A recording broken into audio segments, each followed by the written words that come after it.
বিকেল থেকে বৃষ্টি হলো বলে তো সন্ধ্যেবেলায় মনে হলো যে কিছু বাইরের জিনিস খাবো আর কি। তো ওই জন্য ফুচকা নিয়ে চলে এসেছি। তো চলো ফুচকাটা খেয়ে দেখি। এই এখন ফুচকা কিন্তু সেই লেভেলের টেস্ট।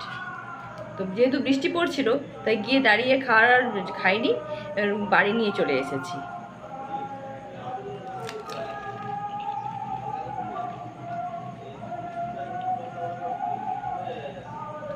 দারুণ। মানে এক প্লেট ফুচকা নিয়ে বসে গেছি।